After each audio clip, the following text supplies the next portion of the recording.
നമസ്കാരം. കണ്ണൂർ പാനൂർ സ്ഫോടനം വടകര മണ്ഡലം സ്ഥാനാർത്ഥി കെ ശൈലജയ്ക്ക് തിരിച്ചടിയുണ്ടാക്കിയെന്ന വിലയിരുത്തലിനെ തുടർന്ന് കണ്ണൂർ CPM നേതൃത്വത്തിൽ അഭിപ്രായ ഭിന്നത പുകയുകയാണ്. ശൈലജയുടെ വിജയസാധ്യതയെ പ്രതികൂലമായി ബാധിക്കുന്നതാണ് പാനൂർ മുളിയൻതോട്ടിലെ സ്ഫോടനമെന്ന വിമർശനമാണ് കണ്ണൂരിലെ ഒരു വിഭാഗം നേതാക്കൾ ഉയർത്തുന്നത്. ഇതിന് സമാനമായി കോഴിക്കോട് ജില്ലയിലെ പാർട്ടി നേതൃത്വവും കണ്ണൂർ ജില്ലയിൽ നടന്ന സ്ഫോടനത്തിനെതിരെ രംഗത്ത് വന്നിട്ടുണ്ട്. വടകര പാർലമെന്റ് മണ്ഡലത്തിൽ CPM സംസ്ഥാന കമ്മിറ്റി അംഗമായ P. ജയരാജനാണ് തെരഞ്ഞെടുപ്പ് പ്രചരണത്തിന് ചുക്കാൻ പിടിക്കുന്നത്. അതുകൊണ്ട് തന്നെ പാർട്ടി പ്രവർത്തകർ നടത്തിയ ബോംബ് നിർമ്മാണത്തിനെ ചൊല്ലിയുള്ള വിമർശനങ്ങൾ ഏറെയും നീളുന്നത് ഇദ്ദേഹത്തിലേക്കാണ്. അതുകൊണ്ടാണ് കഴിഞ്ഞ ദിവസം ബോംബ് സ്ഫോടനത്തിൽ നടന്നത് കുപ്രചരണമാണെന്ന വിശദീകരണവുമായി P. ജയരാജൻ പാനൂർ പ്രസ് ഫോറത്തിൽ വാർത്താ സമ്മേളനവുമായി രംഗത്ത് വന്നത്.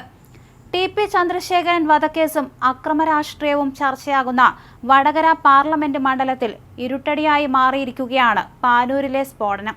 ഇതിനിടെ സംഭവത്തിൽ തനിക്കെതിരെ ഉയരുന്ന പ്രചരണങ്ങൾക്കെതിരെ ശൈലജ സ്വയം പ്രതിരോധവുമായി രംഗത്ത് വന്നിട്ടുണ്ട്. പാനൂർ സ്ഫോടനത്തിൽ ഉൾപ്പെട്ടവരുടെ രാഷ്ട്രീയ പശ്ചാത്തലം തിരയേണ്ടതില്ലെന്ന് ശൈലജ തുറന്നടിച്ചു. ക്രിമിനലായി കഴിഞ്ഞാൽ അവരെ ക്രിമിനലുകളായി കണ്ടാൽ മതിയെന്നും ശൈലജ വ്യക്തമാക്കി. നല്ല പശ്ചാത്തലമുള്ള കുടുംബത്തിൽ നിന്ന് പോലും ഇത്തരത്തിൽ പോകുന്ന ചെറുപ്പക്കാരുണ്ട്. സ്ഫോടനത്തിൽ ഉൾപ്പെട്ടവരുടെ കുടുംബം തന്നെ അവരെ തള്ളി പറഞ്ഞു കഴിഞ്ഞു. മരിച്ചയാളുടെ കുടുംബത്തെ സന്ദർശിക്കാൻ പാർട്ടി ആരെയും ചുമതലപ്പെടുത്തിയിട്ടില്ല. തനിക്കെതിരെ ഉന്നയിക്കാൻ മറ്റ് വിഷയങ്ങളില്ലാത്തതിനാലാണ് UDFന്റെ പ്രചരണമെന്ന് കെ ശൈലജ വ്യക്തമാക്കി. പാനൂർ സ്ഫോടന കേസിൽ ഉൾപ്പെട്ട ആൾക്കൊപ്പം ഫോട്ടോ പ്രചരിപ്പിച്ച് ശൈലജയ്ക്കെതിരായ ആരോപണങ്ങൾ ഉയർന്നുകൊണ്ടിരിക്കുന്നതിനിടെയാണ് തുറന്ന മറുപടിയുമായി ശൈലജ രംഗത്ത് വന്നതും. സ്ഫോടനത്തിൽ മരിച്ച ഷെറിലിന്റെ വീട്ടിൽ CPM നേതാക്കൾ സന്ദർശനം നടത്തിയതും വലിയ ചർച്ചയായി മാറി. വടകരയിൽ വിഷയം ശൈലജയ്ക്കെതിരായി ഉപയോഗിക്കാനാണ് UDF നീക്കം. ബോംബ് നിർമ്മാണത്തിനിടയിലാണ് വെള്ളിയാഴ്ച പുലർച്ചെ 1 മണിയോടെ പാനൂർ കുന്നോത്ത് പറമ്പിൽ സ്ഫോടനമുണ്ടായത്. പരിക്കേറ്റ വിനീഷ് ഇപ്പോഴും ഗുരുതരാവസ്ഥയിൽ ആശുപത്രിയിൽ തന്നെ തുടരുകയാണ്. അതേസമയം കൊല്ലപ്പെട്ട ഷെറിന്റെ സംസ്കാര ചടങ്ങിൽ CPM നേതാക്കൾ പങ്കെടുത്തതിനെ ന്യായീകരിച്ച് CPM സംസ്ഥാന സെക്രട്ടറി MV ഗോവിന്ദൻ രംഗത്ത് വന്നു. പാനൂരിൽ സന്നദ്ധ പ്രവർത്തകനാണ് പിടിയിലായത്. CPM നേതാക്കളുടെ സന്ദർശനത്തിൽ മനുഷ്യത്വപരമായ സമീപനം മാത്രമേ ഉള്ളൂ.